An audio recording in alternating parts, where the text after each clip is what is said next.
Hope everyone's doing well. Yeah, I just want to share a quick testimony.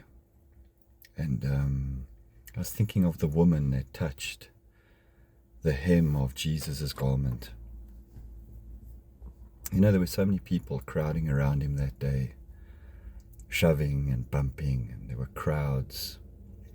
But all of a sudden, someone touches him and he said, "I felt power go out of me."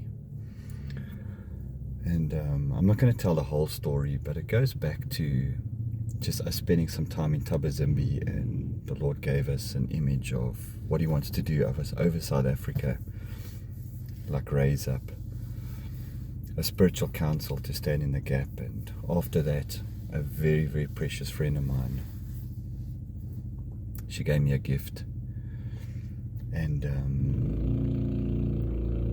I actually went and I buried that gift, and the Lord corrected me, and I was reminded of the man who received a talent from the Lord and he buried it, which is actually called a pound. So anyway, I thought I'm going to invest this gift. So I spoke to Joanne and we thought, where can we invest a portion of this gift that I received by faith? So it was a faith gift. And we chose a few people, and one of the people I asked what they want to do was my son Rain, and he said he wants to go watch the Springboks play live. So we waited and waited until the opportunity came. So a few weeks ago, they were playing at Ellis Park, and Joanne booked us some tickets and we went along, and it was electric. There was about 52,000 people there. But Rain decided something in his heart. Even before we went to the game, he had a rugby ball and a permanent marker, and he decided he was going to get his rugby ball signed. So we go to this game, and it's such a great game. We did so well as a nation, and scored a lot of tries. And then at the end of the game, I was there with a dear brother of mine, Grant, and his son Brian. So Grant takes Brian and Rain down to the field just before the game ends, because you're going to have thousands of people trying to get onto the field. So they arrive at the field, and there's security there, and they just say, today there's going to be no autographs, period. No one's getting on the field.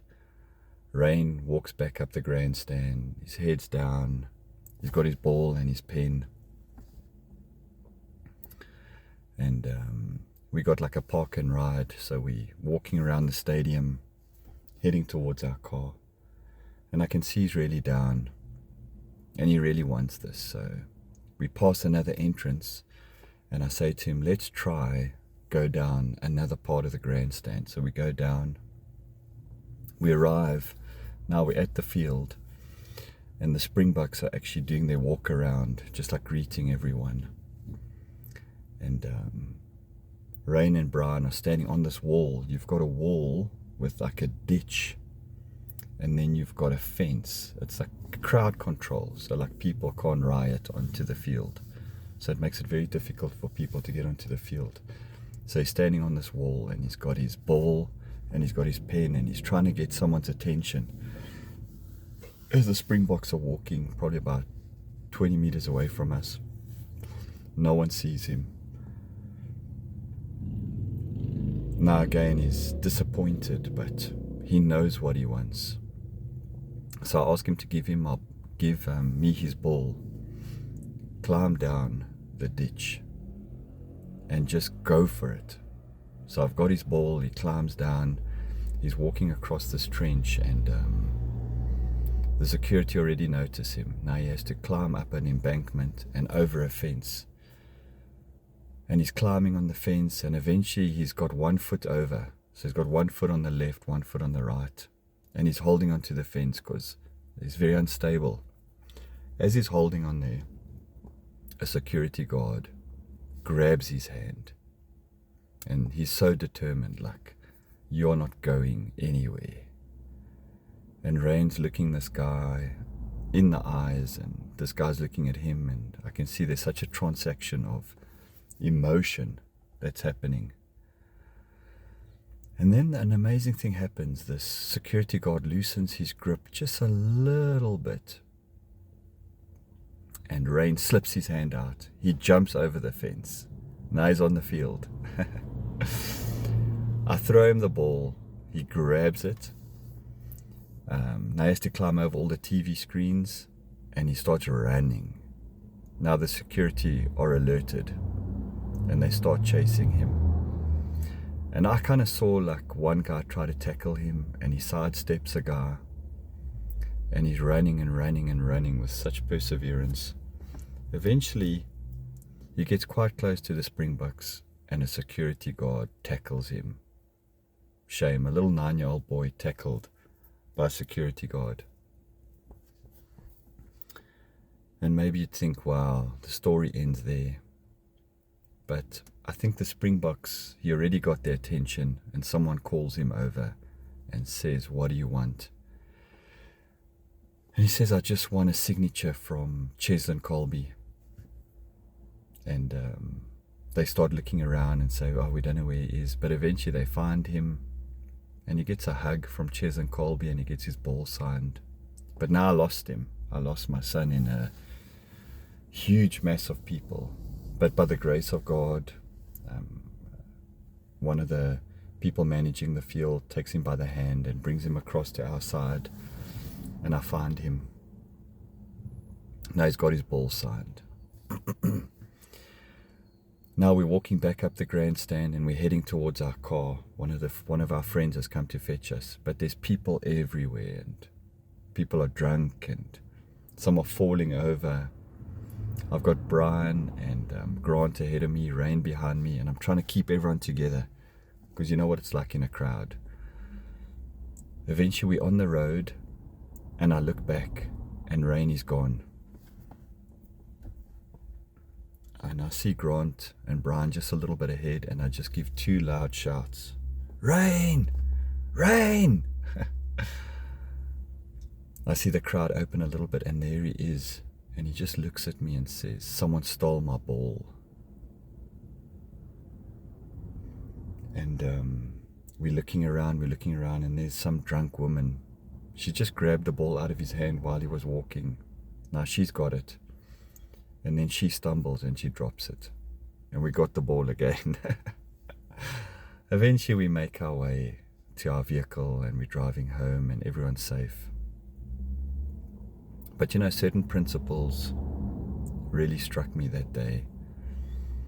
And that is, in a crowd of 52,000 people, someone knew what they wanted, and they were persistent.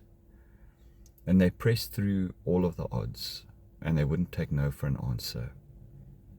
And they got by faith what they anticipated. And then when you study the scriptures, you know, you see this happens a few times when there's some friends, and they've got a paralytic friend, and Jesus is talking in the room, and they climb onto the roof, and they tear the roof open, and they drop their friend down with some ropes and a stretcher. And this really touched the Lord. Or Zacchaeus is like a short little guy, and he also wants to meet the Lord, but he climbs up into a tree, and he gets the Lord's attention. And where we find ourselves spiritually today, we find ourselves, and I'm speaking to you as an individual, we find ourselves as being part of the 52,000 people crowd who cannot press through. And Jesus said, when I return to the earth, will I find faith on the earth?